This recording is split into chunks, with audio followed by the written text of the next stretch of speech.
पुण्य गौतमजी हाम्रो साथ हुनुहुन्छ। पुण्यजी यहाँलाई हार्दिक स्वागत छ। Thank you so much sir, धन्यवाद। अब आज फेरि गृह मन्त्रालयमा सुदन गुरुङको वापसी भयो नि त, उहाँको रिइन्ट्री भयो, धमाकेदार रिइन्ट्री। साथसाथै महावीर पुन पनि मन्त्री बन्नुभयो, विज्ञान प्रविधि तथा नवप्रवर्तन मन्त्रालय होइन त, उहाँ पनि बन्नुभयो। दुवैजनालाई बधाई होइन। अब भोलिबाट को समातिने हो त सर? नेपाल यस्तै पोलिटिकल रोमान्टिसिजममा अब भुलियो। नेपालले बाटो बिरायो, नेपालले आफ्नो गन्तव्य भुल्यो। नेपाल यस्तै यस्तै खुद्रा मसिना चकाचौध रोमान्टिसिजममा गएर निम्न मध्यमवर्गीय निम्न पुँजीवादी रोमान्टिसिजमले नेपालको राजनीतिलाई ग्राउन्ड लगायो। कति योजनाहरू छन्, कति विषयहरू छन्, विकासका एजेन्डाहरू लथालिङ्ग छन्। यी नयाँहरूले केही गर्लान् कि पुरानोहरू हल्लिए, पुरानोहरू पोलिटिकल जार्गनमा गए, प्रतिशोधमा गए भने त नयाँको काम खाली चना चटपटे बदम झुरझुरे टाइपको राजनीतिक स्तरहीन राजनीतिक फन्डा गर्ने, पब्लिक भुल्याउने। र खतरनाक कुरा के छ भने विदेशी योजनालाई, विदेशी निर्णय योजना र डिप स्टेटका ग्रान्ड डिजाइनलाई कार्यान्वयन गर्न आन्तरिक रूपमा भूमिका खेल्न देशलाई कमजोर बनाउने र देशलाई एउटा सिस्टममा नलाने र नाटक नौटङ्की गर्ने र सत्ताको चरम दोहन गर्ने भयो। गए जस्तो सुदन गुरुङकै कुरा गरौँ। बाबा सुदन गुरुङ भन्ने मान्छेलाई तपाईँ र मैले चिन्या भने त्यही जेएनजी मोमेन्ट पछि त हो। अलि अगाडि हर्क साम्पाङसँग झगडा गर्न गए रहेछन् धरानमा, अनि अलिक अगाडि काका काका के भाषण गरी बस्ने रहेछन्, डिजे सिजे रहेछन्। तिनको भिडियो मैले युट्युबमा पनि हेरेको थिइनँ, तिनीलाई चिन्या नि थिइनँ, टिकटकमा पनि हाल्दा रहेछन्, देखा पनि थिइनँ। कतै भेटियो र सेल्फी खिचिया भए अपवाद हो। त्यतिखेर हामी चर्चामा थियौँ, जसलाई अस्ति भर्खर भदौको 23 भन्दा अगाडि पब्लिकले चिन्या थिएनन्। 24 पछि पनि विवादित व्यक्तित्व बनेर उनी छाए र यसरी छाए कि उनी जहाँ पनि अपरिहार्य भए। आज त हेर्दा हेर्दा म हालकाल कहाँ भएँ भने तपाईँसँग म एउटा निष्कर्ष निकाल्दै थिएँ। बालन शाह अहिलेसम्म चिनको कारण गलेका छैनन्, किनभने चिनलाई चिनाउने जोखिम लिन उनी चाहँदैनन्। तर तपाईँले त्यही भन्नुभएको थियो, तर मिलेन। होइन, मैले धेरैजनाले चाहिँ त्यही भन्थे। होइन, तर त्यसो मैले एउटा क्लज राखेँ। चिनलाई चिड्याउन चाहँदैनन्, चिनलाई चिड्याउन चाहँदैनन् धेरैले भन्थे होइन। बालन शाह त क्रम भङ्गता गर्न आएका हुन्। तर मैले त्यसमा एउटा अपवाद राखेँ। तपाईँ अस्तिको इन्टरभ्यूमा पनि हेर्न सक्नुहुन्छ। यदि डिप स्टेट अर्थात् अमेरिका र भारतको तीव्र दबावमा बालन झुके भने चाहिँ उनी नियुक्त हुन्छन्, त्यो अवस्थामा भनेको थिएँ। भएको के रहेछ सर भने, अब मलाई एकजना महानुभावले अमेरिकाबाट फोन गर्नुभयो। उहाँले 3 दिन अगाडि मलाई फोन गरेर के भन्नुभएको थियो भने, सुदन गुरुङ मन्त्री हुँदैछन्, तपाईँ हेरिरहनु होला महावीर पुन पनि आउँछन्, किनभने महावीर पुनले सम्पूर्ण हिसाबले बालनको कदमको समर्थन गरेका छन्। सुकुम्बासी बस्ती हाने, त्यहाँ त हुकुमबासी रहेछन्, ठिक हो भने। अनि सिमाना यताउता हुन्छ त, खेतीपाती गर्छन्, नेपालीले पनि मिच्या छन्, उताबाट पनि मिच्या छन्।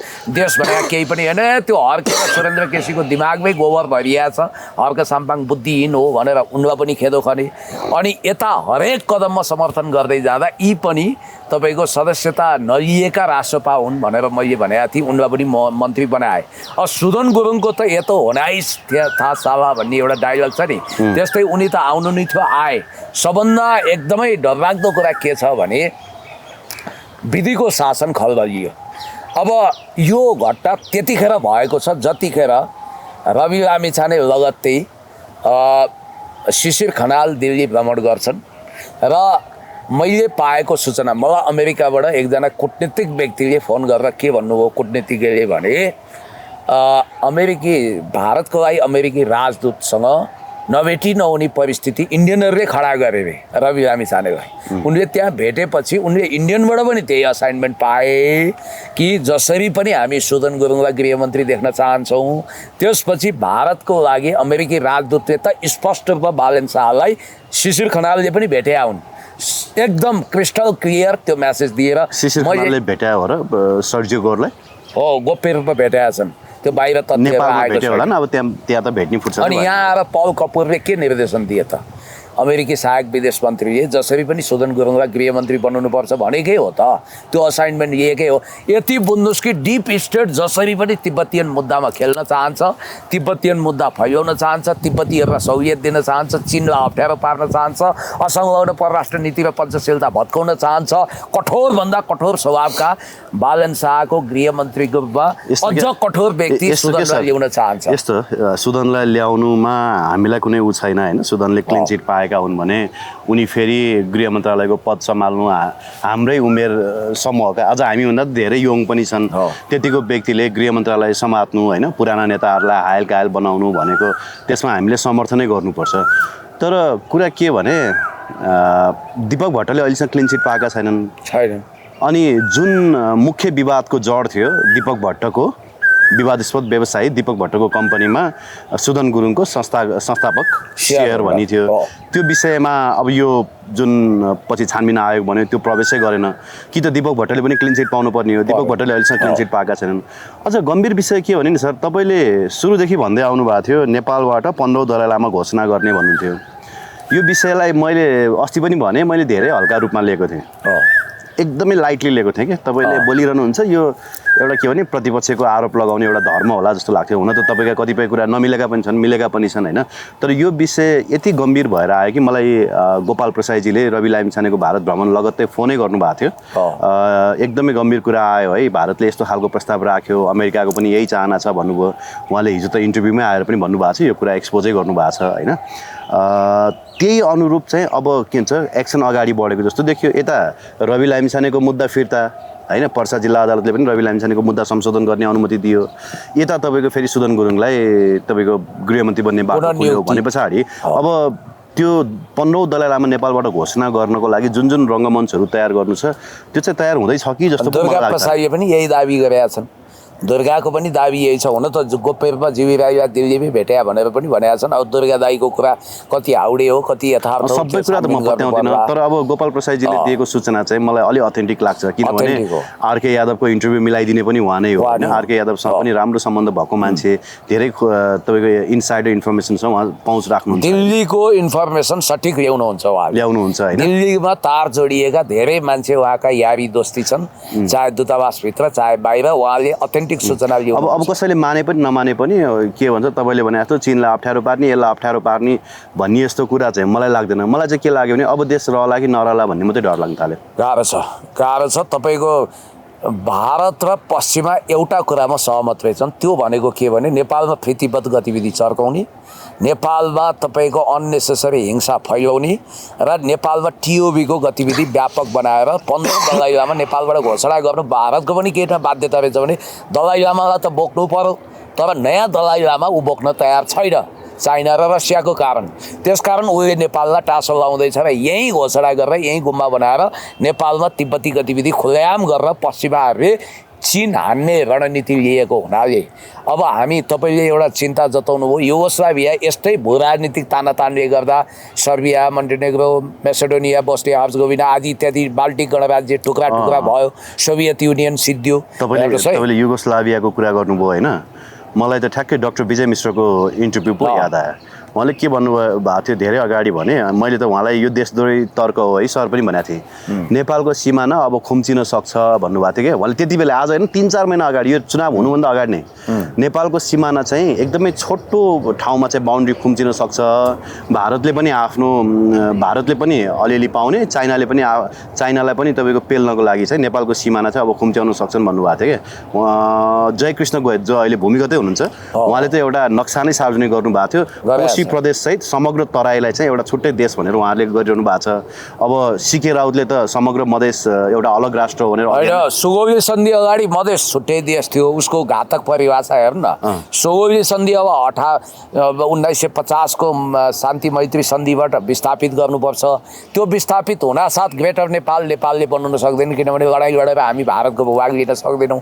अनि मधेसलाई स्वतन्त्र बनाउन चाहिँ बालन शाहजीले नेपालले 1950 अगाडि अगाडिको सन्धिलाई रिभ्यू गर्छ भन्ने बित्तिकै अब उनीहरूलाई सजिलो भयो भनेको थिएँ नि हो यहाँनिर नेपालले 1 इन्च जमिन नमिचे पनि मिच्या छ नि नेपालले भनेर अहिलेसम्म शिशिर खनालका नाटक छोडिदिनुहोस् त्यो खारेज योग्य हो हामी पनि शिशिर खनालकै कुरा अनुमोदित होस् भन्ने चाहन्छौँ एउटा जोइन्ट स्टेटमेन्ट वा एउटा सिङ्गल स्टेटमेन्टमा यो कालापानी शब्द परेको छैन यिनीहरू मिडियामा स्टन्ट गर्छ ठिकै छ यिनीहरूले के भन्छन् त्यो आफ्नो कुरा हो तर डाक्टर विजय मिश्र सरले दिनुभएको इन्फर्मेसन चाहिँ के थियो भने जयकृष्ण गोयतले सेयर गरेको नक्साको आधारमा उहाँले के भन्नुहुन्थ्यो भने भारतलाई चिकन नेक समस्या भइरहेछ त्यहाँबाट उसको त्यो फाइटर जेटहरू पास गर्नको लागि अलिकति समस्या छ यता या त उसले बङ्गलादेशको केही भूभाग लिनुपर्ने अवस्था छ या त नेपालको केही भूभाग लिनुपर्ने अवस्था छ भन्नुभएको थियो अझ यसो भन्नुहोस् अझ आरके यादवले लेखेको पुस्तकमा त 2015 छ नेपालको तराईलाई भारतमा गाभ्ने भनेर उनले नै लेखेका थिए पछि 2025 भनेर त्यसको ट्रान्सलेटेड भर्सनमा राखियो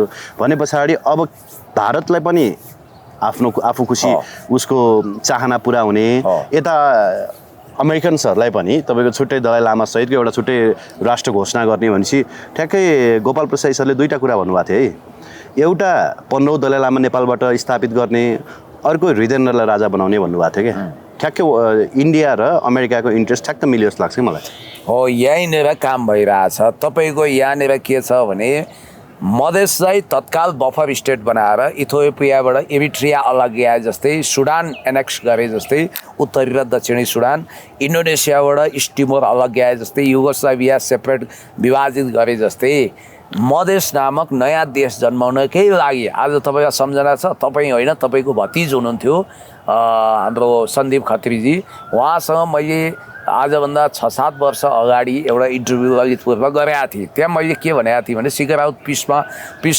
नेगोसिएसनमा आउने तयारी थियो अनरिप्रेजेन्टेटिभ नेसन्स एन्ड पिपुल्स अर्गनाइजेसन यसको तपाईँले गुगल सर्च गरेर हेर्नु होला युएनपिओमा उसले मधेस भन्ने मध्य देशै दर्ता गरेको छ त्यही युएनपिओमा दर्ता गरेको हुनाले बस्ने हर्जगोभिना र कोसोभोलाई नयाँ देश मानिदियो युनाइटेड नेसनले यसले नयाँ भाषा नयाँ लिपि नयाँ भूगोलसहित नयाँ नक्सा बनाएर नयाँ राष्ट्रिय गान उसको राष्ट्रिय गान पनि छुट्टै छ उसले कहिल्यै पनि जय देश भन्दैन जय मधेस भन्छ त्यसकारण सिके राउतले आज आएर बालेन शाहलाई थ्याङ्क्स एकदम धन्यवाद भन्नु अनि त्यसपछि विश्वको नजिरै यस्तो देखिनु कि नर्वेको विदेश मन्त्रीले भुलवश हामीले डेनमार्कको ग्रिनल्यान्ड कब्जा गरेका छौँ भन्दा त्यो भूभाग गुमाउने अवस्था हुनु र यता आएर सुदन गुरुङजी जस्तो कठोर मान्छेलाई फेरि जसरी पनि यता गृहमन्त्री बनाएर तिब्बतीयन गतिविधिमा सहुलियत दिन खोज्नु अब यो हामीलाई हाइपोथेटिकल लाग्छ कि नेपालीहरू यति संवेदनहीन भयो कि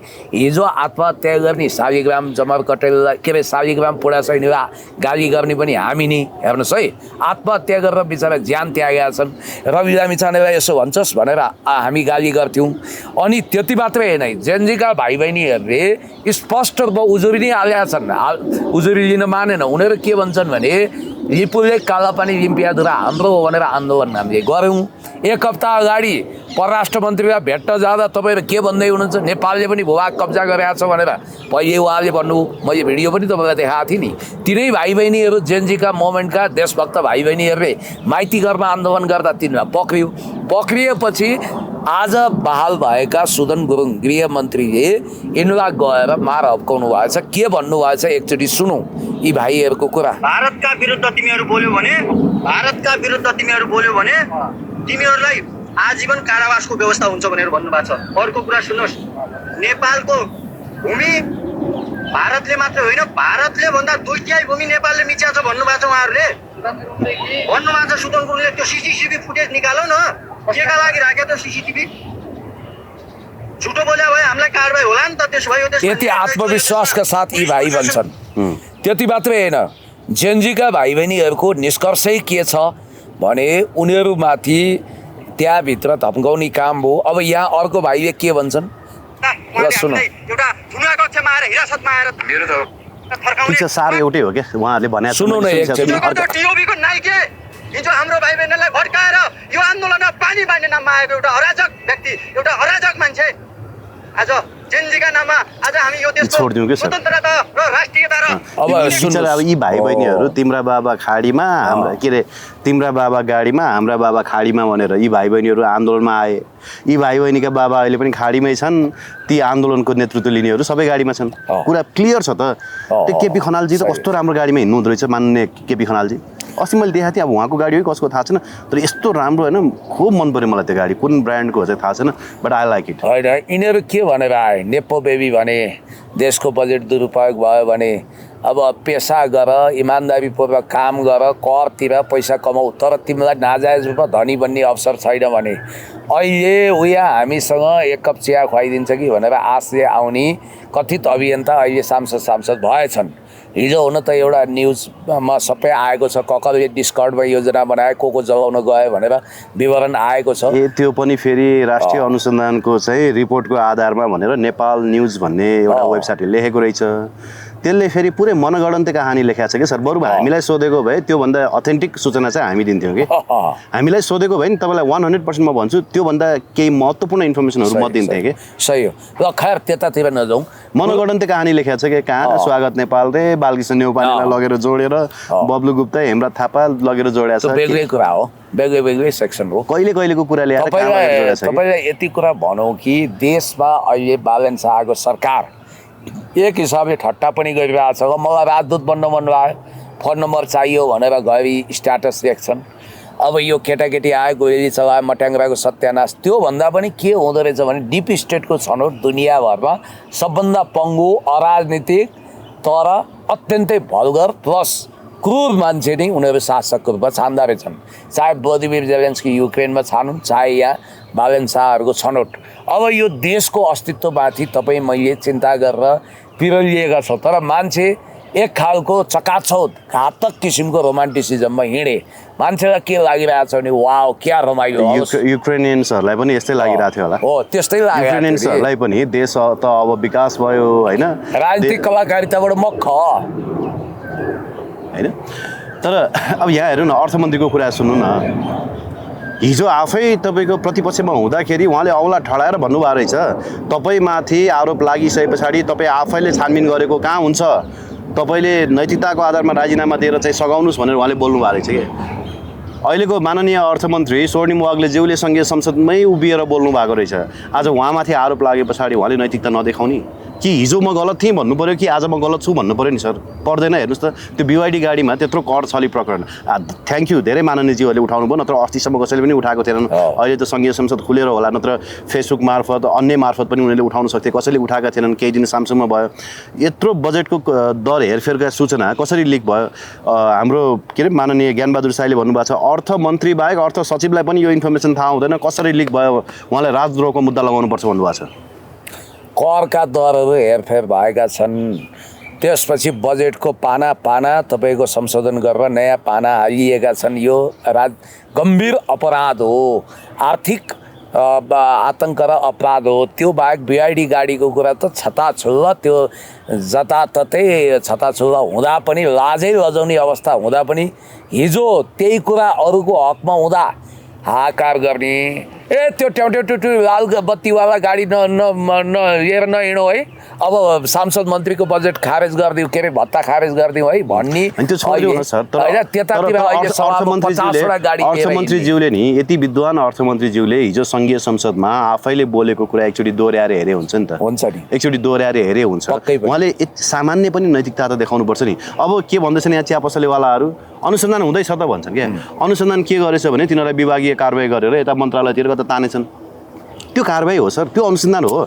तिनीहरूलाई खोरमा राखेर त्यो भन्सारको चेक पोइन्टमा को थियो, कसले बदमासी गर्यो, तिनलाई खोरमा राखे पछाडि अनि उनीहरूमाथि प्रहरीले अनुसन्धान गर्ने होला नि त। यो BYD को सवालमा साना झिँगेहरूलाई कारबाही गरेर ठुला बडालाई सुनपानी छर्किने, जसरी सुदन गुरुङको हकमा एउटा नाटकीय आयोग बन्यो सत्ताको, त्यो तय थियो। सुदन गुरुङलाई सुनपानी छर्किन्छन्, उनलाई जोगाउँछन्, उनलाई पुनः नियुक्त गर्छन्। यो सब नाटक, जनताको आँखामा छारो हाल्ने, यो देखिएको हो। तर हामी जान्नेलाई छान्ने, हामी नयाँ नयाँ संस्कार ल्याउँछौँ भन्ने यिनीहरू र आफूलाई विद्वान सम्झने अनि ADB को एसियन डेभलपमेन्ट ब्याङ्कको पूर्व कर्मचारी पढैया झिल्के अर्थमन्त्री स्वर्णिम वाग्ले आफैले हिजोको आफ्नो विवादित आफ्नो अभिव्यक्तिलाई खण्डन गर्दै यस्तो ब्राह्मणको सम्झना आयो कि जसले माछा खान मन लागेछ कपागप खाएपछि प्रभु तपाईँले त माछा खानु हुँदैन, मासु खानु हुँदैन भनेर सप्ताह पुराणमा भन्नुहुन्थ्यो, आफै खान थाल्नु भएछ भनेपछि के भन्थ्यो अरे भने यो त कागजको माछा खानु हुँदैन भने हो, यो वास्तविक माछा खान त केही पनि हुँदैन भन्थ्यो अरे।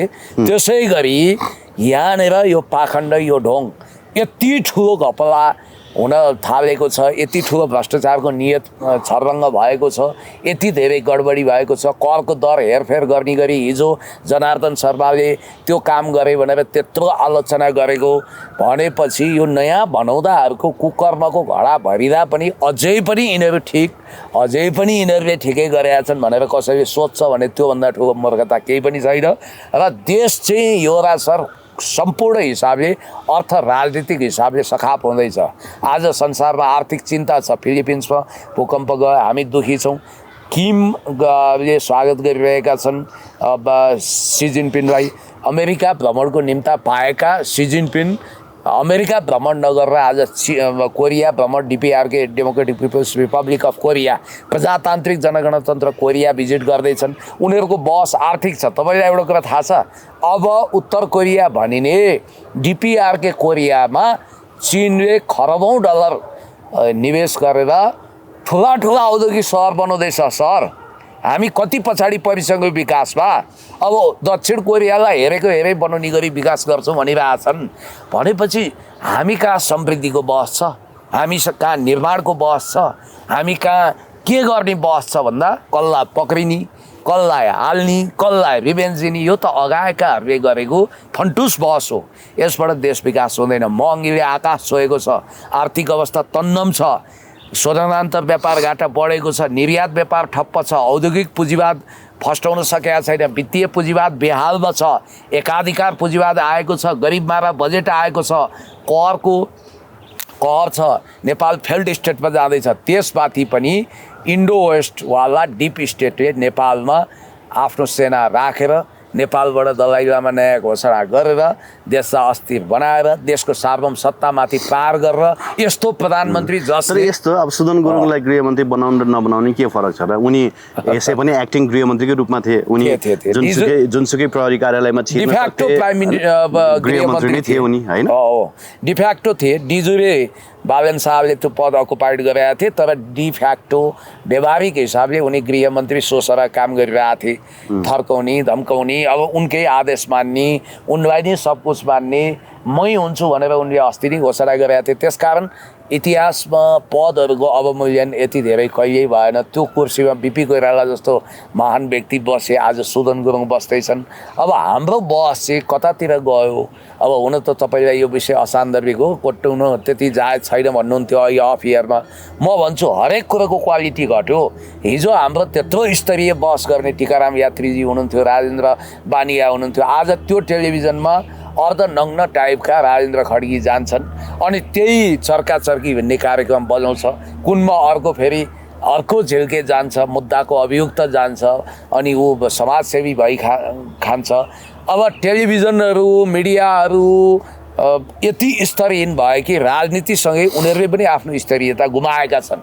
हिजो युट्युबलाई गाली गरेर नथाक्नेहरू आज युट्युबलाई बरु युट्युब स्तरीय बहसमा गयो। तपाईँले त सधैँ स्तरीय बहस गर्नुहुन्छ। आज टेलिभिजनहरूको र टेलिभिजन प्रस्तोताहरूको रेटिङ घटेको देख्दा म आफै छक्क परेको छु। त्यस कारणले गर्दाखेरि देश असाध्यै तपाईँको यो एक प्रकारको ब्ल्याक होलमै छिरिसक्यो। देशको चिन्ता गर्ने मान्छे अहिले गाली खाएर बसेका छन्, देशलाई तबाह गर्ने मान्छेले ताली पाएका छन्। यो देशमा कस्तो भइदियो भने जो भङ्ज्या छ, जो छुस्कर छ, जो गुन्डा छ, जो अपराधी छ, जो भ्रष्ट छ, जो झुट बोल्छ, यो कलीको जगजगी भएर होला त्यस्तै मान्छे ठाउँ ठाउँमा पुरस्कृत हुने, त्यस्तै मान्छे अगाडि बढ्ने देखियो। त राष्ट्रिय मानवाधिकार आयोगले अनुसन्धान गर्नुपर्छ भनिएका मान्छेलाई गृहमन्त्री बनाए पछाडि राष्ट्रिय मानवाधिकार आयोगको प्रतिवेदन 3 महिनाभित्र कार्यान्वयन गर्नु भनेको छैन? अब कार्यान्वयन गर्ने कसले हो? छानबिन गर्ने कसले हो? मन्त्री परिषद, गृहमन्त्री। त्यो त पढ्ने होला नि तिनीहरूले। काम त कसले गर्छ? अनुसन्धान कसले गर्छ? राष्ट्रिय मानवाधिकार आयोगले जसलाई अनुसन्धानको लागि कारबाहीको लागि सिफारिस गरेको छ त्यो गर्ने काम कसको हो? प्रहरीको। अब प्रहरीको हेड को भए? गृहमन्त्री को भए? त्यही सुदन गुरुङ। अब उनले आफूलाई कसरी अब छानबिन गर्छन्? होइन, यो त गम्भीर प्रश्न भएन सर? यहाँ त कन्फ्लिक्ट अफ इन्ट्रेस्ट भनेकै यही हो। अब राष्ट्रिय मानवाधिकार आयोगले अब राष्ट्रिय मानवाधिकार आयोगलाई धोती लगाइदिए भएन, राष्ट्रिय मानवाधिकार आयोगै खारेज ताला गरिदियो। लगाइदिए भएन त्यहाँ, त्यसको औचित्य भयो भनेपछि हाम्रो देशको संवैधानिक निकाय यति पङ्गु भएको छ। यो सबै के को लागि रहेछ भने देशमा वैदेशिक हस्तक्षेप निम्ताउने र हिंसालाई लेजिटिमाइज गर्ने, हिंसालाई आधिकारिक बनाउने। हाम्रो डाक्टर सुरेन्द्र भण्डारीजीको एउटा भिडियो हेर्नुभयो तपाईँले? छैन, मैले हेर्नु भएको छैन। उहाँले त गम्भीर कुरा उठाउनु भएको छ। डाक्टर अब साहब सायद उहाँलाई पनि नभएको खराब धेरै झ्याप बनाउन सक्छन् होइन। उहाँले बडो गम्भीर कुरा उठाउनु भएको रहेछ सर। एकचोटि यो पनि हामीले हेरिदिउँ र सुनौँ त उहाँले के भन्नुभएको छ। उहाँले गरेको काम त्यो करेक्टली फोर्सफुल्ली अर्काको जग्गा निचेको शब्दको अन्तर्राष्ट्रिय कानुनमा एउटा अर्थ छ। त्यसको अर्थ हो डेलिबरेटली फोर्सफुल्ली अर्काको जग्गा आफ्नो कब्जामा लिने, त्यसलाई मिचेको भनिन्छ। फोर्सफुल अकुपेसन, अग्रेसन, इन्क्रोचमेन्ट भनिन्छ। त्यहाँ बल प्रयोग भएको हुन्छ, राज्यको उपस्थिति हुन्छ, राज्यले गरेको हुन्छ। नेपालले भारतको 1 इन्ची भूमि पनि निचेको कुरा आजसम्म न भारतले भनेको छ, न कुनै अन्य मुलुकले भनेको छ, न नेपालभित्रका कुनै सङ्घ संस्था, रिसर्च इन्स्टिट्युसन, बुद्धिजीवी, मिडिया कसैले भनेको छ। कसैले नभनेको तथ्य उहाँले कहाँबाट थाहा पाउनुभयो? कसैले नभनेको तथ्य संसदमा गएर उहाँले बोल्ने जुन काम गर्नुभयो, यसले यो संविधान विपरीत छ, सार्वभौम सत्ता विपरीत छ र यो आफैमा एउटा राजद्रोह हो। उहाँले राजद्रोहको काम गर्नुभएको छ। होला सरकार उहाँको छ, उहाँमाथि कसैले प्रश्न गर्न सक्दैन, उहाँलाई कसैले मुद्दा चलाउन पनि सक्दैन, तर समय सधैँ एउटै हुँदैन। उहाँले यो गरेको काम राज्य विरुद्धको अपराध हो र कुनै दिन उहाँमाथि राज्य विरुद्धको अपराध लाग्नु पर्दछ। यसमा क्लियर हो कि सर, डे फर्स्टदेखि मैले यही भनिरहेको छु। मलाई मान्छेले के भन्छन् त, पत्रकार भएर देशद्रोही भन्ने को होस् भन्छन् क्या। मलाई सुरुदेखि नै यो अभिव्यक्ति देशको विरुद्धमा छ, अब तपाईँ देशको विरुद्धमा छ भनेर डे फर्स्टदेखि नै भनिरहेको छु। अन्तर्राष्ट्रिय कानुनका ज्ञाताहरूले क्याटेगोरिकली यो भन्नुभएको छ। अब डाक्टर भण्डारी फेरि संविधानविद पनि हुनुहुन्छ होइन, उहाँ विद्वान मान्छे। सुन्नु, हर्क साम्पाङजीले हिजो सङ्घीय संसदमा देशको सिमानामा नेपाली सेनालाई खटाउँ भन्नुभएछ कि। यो विषयमा तपाईँको नागरिक तहबाट त पहिला पनि प्रश्न उठेको हो, पहिला पनि नेपाली सेनालाई सीमामा पठाउनुपर्छ भनिएको छ क्या। एकातर्फ कालापानी, लिपुलेक, लिम्पियाधुरा लगायत हाम्रो भूभाग मिचेर भारतले आफ्नो सेना तैनात गरेर राखेको छ। त्यहीँ हाम्रो सानो टुकुडी पनि लगेर हामीले राख्न सकेका छैनौँ। बोर्डर सेक्युरिटीको जिम्मा हामीले एपिएफलाई दिएका छौँ। भारतसँग आफ्नो स्पेसल दस्ता छ, बिएसएफ छ, सीमा सुरक्षा दल छ। हाम्रो सीमा सुरक्षा बल कहाँ हो थाहा छैन होइन। अब मान्यज्यूले यो बोल्नुभयो, हाम्रो हर्क साम्पाङज्यूले। अब अरू मान्यज्यूहरूले, राष्ट्रपाको मान्यज्यूहरूले लेखेर चाहिँ अब तपाईँ आफै प्रधानमन्त्री बन्नुहोस् अनि खेर राख्नु होला भनेर लेख्नुभएछ कि। एटलिस्ट आजसम्म तपाईँको प्रतिपक्षमा भएका कुनै पनि तपाईँको नेताहरूले नि भारत विरुद्ध यस्तो बोल्यो भने मेरो राजनीति सकाइदिन्छ भनेर कसैले पनि बोल्ने आँट गरेका छैनन्। इभन सत्तापक्ष होस् कि प्रतिपक्ष होस्, कसैले यो बोलेका छैनन्। उहाँले यति बोल्नुभयो, धन्यवाद त भन्नुपर्छ नि सर। अब आफै प्रधानमन्त्री बन्नुहोस् अनि राख्नुहोस् कि। भलै हर्क साम्पाङसँग मेरा कति असहमति होलान्, तर यो कुरा उहाँले जे बोल्नु भएको छ यो ठिक बोल्नु भएको छ नि। अब यसलाई यसरी हेर्नु पर्यो। कतिपयले यो त फेरि राष्ट्रघाती हो, देश सिद्धाउने षड्यन्त्र पनि भनिरहेछन्। मलाई प्रधानमन्त्रीको आशीर्वाद दिनुभएछ, भविष्यवाणी गर्नुभएछ, धन्यवाद भनेर भनिदिनु पर्ला यसमा। मतलब यो राष्ट्रियताको विषय यति ख्यालठट्टा, यति सस्तो, यति केटाकेटी रूपमा यो रासोपावालाले लिएको देख्दा म छक्कै परेँ। नेपाली सेनाको काम के हो भन्नु त? सेनाको काम के हो? कुनै पनि देशमा म भन्दैछु सेनाको भनेको डिजास्टर म्यानेजमेन्ट गर्छ, उसले दैविक विपत्तिबाट बच्छ। फर्स्ट उसले बोर्डर सेक्युरिटी गर्नुपर्छ। फर्स्ट काम भनेकै सेनाको काम भनेको बोर्डर सेक्युरिटी हो नि। पहिलो असाइनमेन्ट सशस्त्र अनि बोर्डर सेक्युरिटीको लागि के भन्छ सेनालाई खटाउँ भन्दाखेरि हर्क साम्पाङले गलत बोले त। हर्क साम्पाङले सोरेयाना ठिक कुरा गर्नुभएको छ। एटिएफलाई पनि कमान्ड कन्ट्रोल गर्ने कसले भन्दा सेनाले। एपिएफ सरी, तपाईँको आर्म पुलिस फोर्सलाई वास्तवमा कमान्ड कन्ट्रोल गर्ने नेपाल प्रहरी होइन, त्यसलाई कमान्ड कन्ट्रोल गर्ने कामै भनेको तपाईँको नेपाली सेनाको हो। सेनाको असाइनमेन्ट भनेको बोर्डर सेक्युरिटी हो पहिलो। उसले बोर्डरको लागि, किनभने उसको गौरवशाली इतिहास पनि त्यहीँ जोडिन्छ। त्यस कारण हाम्रो बोर्डरको सेक्युरिटी हुनु पर्यो, हाम्रो सिमाना बचाउनु पर्यो, हाम्रो देश बचाउनु पर्यो भनेर जो साथीहरू लाग्नु भएको छ सांसदहरू उहाँलाई त धन्यवाद दिनुपर्छ। यो उहाँले जीव ज्यानको सुरक्षाको जोखिम मोलेर यो कुरा भन्नुभएको छ। यो लडतरो कुरो होइन, तर हाम्रो देशमा हरेक कुरालाई ठट्टाको रूपमा लिइन्छ, कस्तो मजाकको रूपमा लिएको क्या उहाँले। म त छक्क परेँ कि मजाकको रूपमा लिएका छन्। त्यसकारण म फेरि पनि के भन्छु भने बोर्डर सेक्युरिटीको लागि जति कन्सर्न देखाउनु पर्छ राज्यले त्यो देखाउँदैन पनि। किनभने आज बरु मान्ने खुसबु ओली के मलाई त उहाँ पहिलादेखि एकदमै मनपर्ने मान्छे हो होइन। मैले सुरुमा उहाँ इन्डिपेन्डेन्ट क्यान्डिडेट भएर चुनाव लड्दा पनि उहाँको घरमा पुगेर अन्तर्वार्ता पनि गरेको थिएँ होइन। उहाँले यति राम्रो कुरा गर्नुभयो कि ल ठिकै छ हामीलाई प्रधानमन्त्रीजी आउनु परेन सदनमा, उहाँ सदनमा नआउनुहोस्, उहाँको जवाफ पनि चाहिएन। तर प्रधानमन्त्रीले भनेको कुरा नेपालले पनि भारतको जमिन मिचेको छ भन्ने कुरा चाहिँ तपाईँहरू लेखेर अब हस्ताक्षर गर्नुहोस्, त्यो हस्ताक्षर गरेर हामीलाई दिनुहोस् होइन। तपाईँहरूबाट सुरु गर्नुहोस्, सत्तापक्ष मान्यज्यूहरूबाट सुरु गर्नुहोस्, हस्ताक्षर गर्नुहोस्, त्यस पछाडि हामी सदनको अवरोध खोलाउँछौँ भन्नुभएको छ कि जेन्युन कुरा बोल्नुभयो नि। ल तपाईँहरू यसमा एक्नोलेज गर्नुहोस् होइन, तपाईँले हस्ताक्षर गर्नुहोस् भन्नुभएको छ कि पहिलो कुरो हो। खुसबु ओलीजीको विवादास्पद इतिहासमा म गइनँ, चरीवाला काण्डमा गइनँ, त्यो बेग्लै इतिहासका कुरा भयो, फेरि समीक्षा गरौँला। उहाँको इतिहास फेरि निष्कलङ्क छ भनेर म दाबी गर्दिनँ र उहाँलाई भयङ्कर बौद्धिक एकाडेमिक र राजनीतिक बुझेको व्यक्ति पनि भन्दिनँ। पढे लेखेको हुनु रहेछ त उहाँले पनि। पढे लेखेको त हो, तर कम्प्लिटली राजनीतिक मान्छे चाहिँ होइन। फेरि हामी राजनीतिमा आउने नै अब एकैचोटि त राजनीति हुँदैन नि त, केटाकेटीदेखि राजनीति गरेको भन्दैमा राजनीति होइन। तपाईँसँग मैले भद्र विमति के राख्छु भने उहाँ पोलिटिकल मान्छे चाहिँ फेरि होइन। उहाँका कैयौँ यतिको पोलिटिकल सुझबुझ राख्ने मान्छे मेरो लागि त पोलिटिकल हो सर। ठिक छ तपाईँको लागि होला, तर मैले अझै पनि उहाँलाई म्याच्योर्ड पोलिटिसियन ठान्दिनँ। मेरो पनि भनाइ के हो भने आजसम्म हामीलाई सत्ताले भ्रम राखेर बेवकुफ बनायो। पहिलो कुरो भनेको के भने स्कुलको नियम हेडमास्टरबाट चल्छ, टिचरबाट चल्दैन। यो क्याबिनेटको हेडमास्टरले आजसम्म संसदमा आएर एक वचन मैले गलत बोलेँ यो रेकर्डबाट हटाऊ भनेको छैन।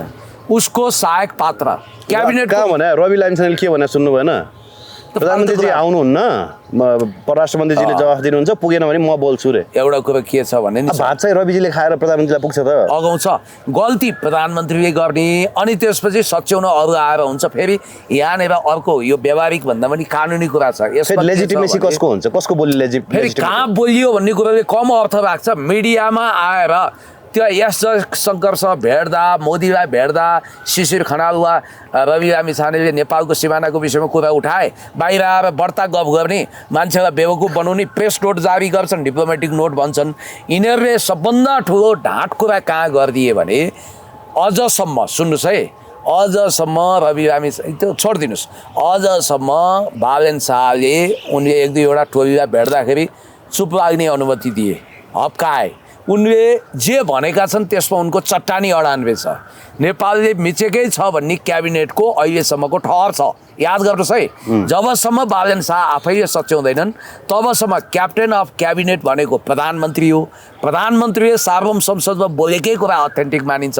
त्यो नहोस् शिशिर खनालकै वचन अथेन्टिक होस्, रविले त बोलेका छैनन् मुख खोलेर, त्यो नै हामी चाहन्छौँ। तर नेपालको संसदीय प्रणालीमा राज्य व्यवस्थामा के हुन्छ भने प्रधानमन्त्री खुद आएर माफी मागेर त्यो रेकर्ड संसदबाट हटाएर अनि वास्तवमा नेपालले 1 इन्च पनि जमिन विदेशको मिचेको छैन, मैले आवेशमा आएर यो भने यो सरी भनेर न उनले त्यही ठाउँमा फेरि स्ट्याटस लेखेर पनि नमिल्ने कुरा हो। यो बाहिर भनेर पनि हुँदैन, त्यही संसदमा आएर नसच्याउँदासम्म इन्टरनेसनली भ्यालिड स्टेटमेन्ट त्यसैलाई मानिन्छ। शिशिर खनालको भनाइ चाहिँ कस्तो हुन्छ भने क्याप्टन अफ द क्याबिनेटको भनाइलाई सच्याउने हैसियतमा उनी छैनन्। त्यो हैसियत उनीलाई प्राप्त होस्, कानुनले त्यो कुरो मान्दैन। फेरि उनले पार्लियामेन्टमा पनि बोल्या होइन, शिशिर खनालले पार्लियामेन्टमा बोल्या हुन् होइनन्, मिडियामा बोल्या हुन्। त्यसकारण ती कुरालाई पानीमा कुन्नी के गरेको भन्थे कि पहिला नै पार्लियामेन्टमा आएर पनि म शिशिर खनालले चाहिँ जवाफ दिन्छु रे प्रधानमन्त्रीको सट्टामा, त्यसले पुगेन भने रवि लामिछानेले जवाफ दिन्छु रे। तर बोल्ने प्रधानमन्त्री, गलत बोल्ने प्रधानमन्त्री जवाफ रविले दिन्छ। तपाईँको परीक्षा अरूले दिएर हुन्छ? गैर कानुनी कुरा भएन, यो त छल कुरा भएन, ढाँट कुरा भएन, वाहियात कुरा भएन। जनतालाई यति मूर्ख बेवकुफ नबनाउनुहोस्, किनभने तपाईँहरूले जति बुझ्नु भएको छ त्योभन्दा धेरै माथिल्लो कोटीबाट बुझ्ने मान्छे यो देशमा राजनीति गरिरहेछन्। हामी जस्ता मान्छे छौँ। हामीले भ्रमको पर्दा च्यात्नुपर्छ। तर अहिले पनि कति मूर्खहरूलाई के लागेको रहेछ भने नि शिशिर खनालले जे भने त्यही त हो भनेर हिँडिरहेछन्। बेवकुफहरूले के बुझ्नुपर्छ भने राजनीतिमा भाषणबाजी गर्नु र पार्लियामेन्टमा उभिएर जिम्मेवारीपूर्वक बोलेर त्यसको रेकर्ड कायम राख्नुमा बाहिर गरेको भाषणको कुनै अर्थ हुँदैन, त्यसको कुनै लेजिटिमेसी हुँदैन, त्यसको कुनै भ्यालिडिटी हुँदैन, त्यसको कुनै इन्टरनेसनल भ्यालिड स्ट्याटस हुँदैन। तर पार्लियामेन्टमा बोलेका कुरा रेकर्डमा रहँदाखेरि त्यो इतिहासको महत्त्वको विषय बन्छ, चाहे त्यो घातक होस् चाहे त्यो राम्रो होस्। त्यस कारणले गर्दाखेरि आजसम्म बालेन शाहलाई त्यो अभिव्यक्तिप्रति गर्व हुने, बालेन शाह पार्लियामेन्टमा नआउने, त्यहाँ आएर सच्याउन आदेश नदिने, अनि त्यसपछि अरू कसैलाई, त्यो पनि फेरि रविजीको परिकल्पना हो क्या सर, यो बालेनको ट्रिक पनि होइन। बालेनले शिशिर खनाललाई लगाएर खण्डन गर्न खोजे पनि होइन, फेरि यो सबै रविजीको ट्रिक हो, यो सबै बेवकुफ बनाउने कुरा हो। नेपालको अहिलेसम्मको घातक अभिव्यक्ति अर्थात् प्रधानमन्त्रीको अभिव्यक्तिलाई राजसभाले ओन गरेको छ। यसरी बुझ्नुहोस् तपाईँ, राजसभाको सभापतिले प्रधानमन्त्री बालेन्द्र शाहले बोलेका कुरा गलत हुन्, यी अभिव्यक्ति नेपालको राष्ट्रहित विपरीत छ, त्यसकारण प्रधानमन्त्रीलाई सच्याउनको लागि आदेश दिन्छ भन्यो राजसभाले, भन्यो विज्ञप्ति जारी गर्यो, सभापतिले भने खण्डन गरे, अनि के त अनि रवि लामिछानेले पनि ओन गरे होइन यो अभिव्यक्तिलाई, अनि उनी ल ठिकै छ। अब ठ्याक्कै सुदन गुरुङले शपथ लिए, शपथ लिँदा लिँदै पानी पनि पर्यो, सुसाइड भएको छ। अब भोलिदेखि को पक्राउ पर्छन् तपाईँ हामी फेरि पनि बहसमा उत्रौँ। Thank you very much. Thank you so much.